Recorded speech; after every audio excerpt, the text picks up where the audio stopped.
Nā ko te manukura o Freddy's Drop ko Dallas Tamaira o Ngāti Tūwharetoa, te whakarewa ake nei tētahi whakaeminga waiata oruoru hou. Ko Levels tāna whakaeminga waiata tuatahi hei kai waiata takitahi I roto I ngā tau e rua te kau nei. Hei tāna ka tahi rā te mahinga kura tapu nāna ko tēnei. Nei a Michael Cugley. He minga waiata oruoru hou, he oro hou.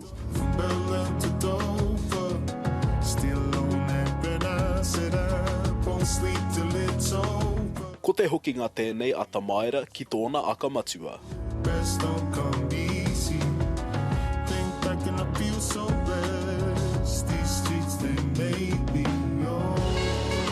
Yeah, just being able to return to that is a really fulfilling feeling and kind of almost a feeling of coming full circle. So, you know, I'm really excited and happy.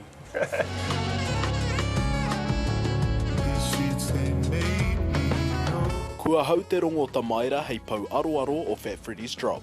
Kua hipa te rua te kautau, ā ko te eminga waiata nei e tohu ana I tāna hoki ngātu hei kai waiata takitahi. These streets, they made me The majority of the EP was written in COVID and lockdown. So, you know, some of the songs cover uncertainty for me and my family. The direction of the world and then also reflecting on things like the environment and, you know, these issues have become, you know, front and centre. You know, it's really, really undeniable now that the world's going through some changes. He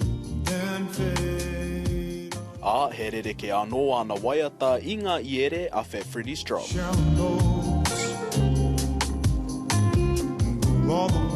It's, like you said, it's a little bit of a slower paced type of music.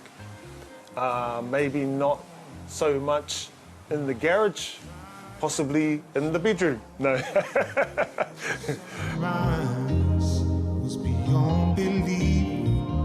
Yeah, I'm unsure how will be accepted, but I know for one thing it's different than Fat Freddy's. And creatively, I've been on a different journey than Fat Freddy, so again, you know, a very fulfilling journey for me as well, being able to, you know, branch out creatively. It's been good.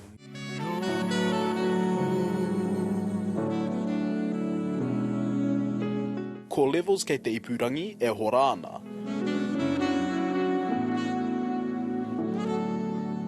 Michael Cugley, Te Ao Marama.